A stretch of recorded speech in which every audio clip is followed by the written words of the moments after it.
नमस्कार, स्वागत है आपका इंडिया न्यूज 28 में। आइए बात करते हैं उत्तर प्रदेश की कुछ खास खबरों की। बरेली के नवाबगंज में सपा कार्यकर्ताओं और किसानों का जोरदार प्रदर्शन। बरेली के नवाबगंज में क्षेत्रीय समस्याओं को लेकर समाजवादी पार्टी के पूर्व राज्य मंत्री भगवत शरण गंगवार के नेतृत्व में किसानों और कार्यकर्ताओं ने जोरदार प्रदर्शन किया। प्रशासन द्वारा धरने की अनुमति न दिए जाने के बावजूद सैकड़ों कार्यकर्ता उपजिलाधिकारी आवास के बाहर डटे रहे और धरना जारी रखा। स्थिति को देखते हुए मौके पर भारी पुलिस बल और पीएसी तैनात रही। धरने के दौरान गन्ना किसानों के करोड़ों रुपए के बकाया भुगतान का मुद्दा प्रमुखता से उठाया गया। वक्ताओं ने कहा कि भुगतान न मिलने से किसान आर्थिक संकट से जूझ रहे हैं और खेती, शिक्षा व स्वास्थ्य जैसी आवश्यक जरूरतें पूरी नहीं कर पा रहे हैं। इसके अलावा आवारा पशुओं से फसलों को हो रहे नुकसान, गेहूं क्रय केंद्रों को न्याय पंचायत स्तर पर स्थापित करने, उर्वरकों की सुचारू आपूर्ति और रसोई गैस की अनियमित सप्लाई पर भी नाराजगी जताई गई। प्रदर्शनकारियों ने राशन वितरण में भ्रष्टाचार, पेयजल योजना के तहत खराब सड़कों की मरम्मत, बंद पड़े प्राथमिक विद्यालयों को पुनः खोलने और भटपुरा डिग्री कॉलेज में शिक्षकों की नियुक्ति की मांग उठाई। साथ ही नगर पालिका की लापरवाही, बाजारों में अवैध वसूली, पुलिस प्रशासन द्वारा शोषण, सरकारी अस्पतालों की बदहाल स्थिति और बिजली स्मार्ट मीटर की गलत बिलिंग के मुद्दे भी उठाए गए। अंत में प्रशासन को चेतावनी दी गई कि यदि समस्याओं का शीघ्र समाधान नहीं हुआ तो आंदोलन को और उग्र किया जाएगा। बरेली से इंडिया न्यूज 28 से भूपेंद्र कुमार की रिपोर्ट। प्रशासन ने एक रात पहले टेंट उखेड़ दिया।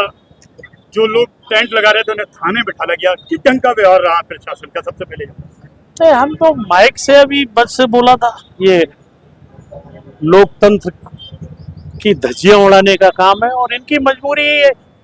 शासन करवा रहा है, नेता लोग करवा रहे हैं तो क्या करेंगे? ये जो आज नेता लोग, वो अधिकारी लोग कठपुतली जैसे बन गए, ये सत्ता और सरकार की बात है और सत्ता सरकार की वजह से ही हमारे लोगों पर आज जो इस गर्मी तपती धूप में खड़ा होना पड़ा। सारी अच्छी व्यवस्था थी, बहुत सुंदर। कुर्सियां नहीं मिली तो पीलीभीत से कुर्सियां आई,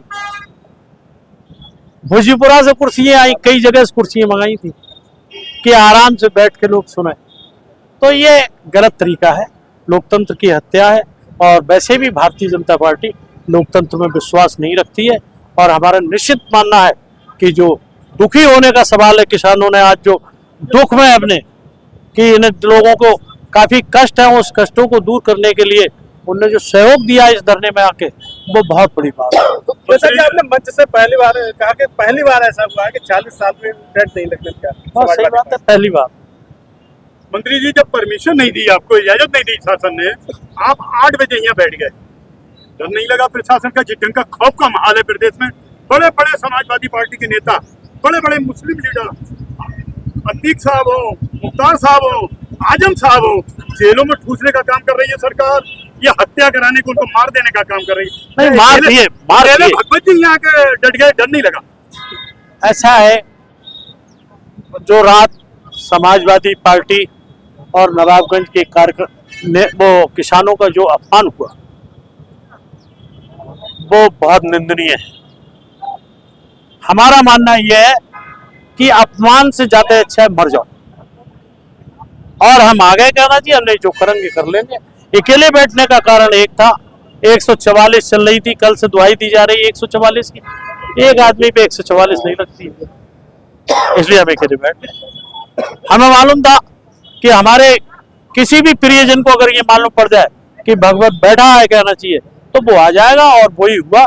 इनने तो धरना खत्म करने का पूरी व्यवस्था कर ली थी, लेकिन धरना खत्म नहीं हुआ। हम आके बैठ गए अकेले, और जिसने सुना वो फिर इकल्ले नहीं और दुकल्ले आए। हमने देखा आखिर तक लोग आते रहे, धरना समाप्त हो गया, तब भी लोगों का, कार्यकर्ताओं को आना जाना लगा रहा। लेकिन विधायक जी, फिर वही बात कि एक छोटी सी मांग, अभी तक एक छोटी सी, जो 15 सूत्रीय ज्ञापन था आपका, एक भी मांग अभी तक पूरी नहीं कर सके।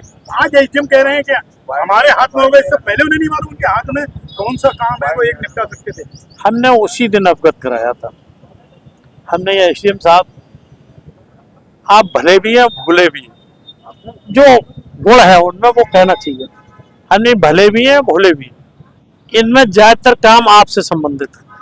आप आंख तरेर दोगे तो आधे मामले सही हो जाएंगे, आंख तरेरने में, लेकिन वो संज्ञान नहीं ले पाए।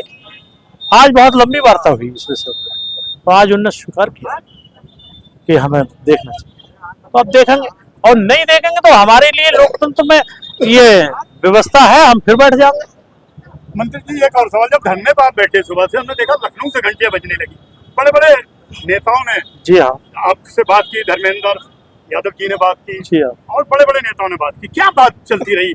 थोड़ा मीडिया के माध्यम से थोड़ा सा बता दें जो बता नहीं, उनका कहना यही था कि क्या जरूरत पड़ गई, जो आप अकेले बैठे हुए हो, बुलाया क्यों नहीं? आप तो मैसेज कर देते तो बहुत सारे लोग आ जाते। हमने मैसेज है, रात में इस तरीके का बब्बरतापूर्ण कहना चाहिए इन लोगों के कृत रहे, उसकी वजह से हम अकेले बैठे। 144 लगी हुई है, तो हमने अकेले कोई कार्रवाई नहीं हुई, और हम जब बैठे होंगे तो या तो ये थाने ले जाएंगे, ले चलो जेल भेज दो। हम तो ये तय करके आए थे, चाहे थाने जाए जेल जाए, और हम हटेंगे बस। अगर मांगे पूरी नहीं होती है, अगला कदम क्या होगा? फिर बैठे, क्योंकि लोकतंत्र में यही व्यवस्था है, मांगे मंगवाने की, और कोई व्यवस्था। तो हम अपने क्षेत्रवासियों से, किसानों से, नौजवानों से, छात्र छात्राओं से निवेदन करेंगे कि आपकी दूनी ताकत में आए और प्रशासन को घेर लें।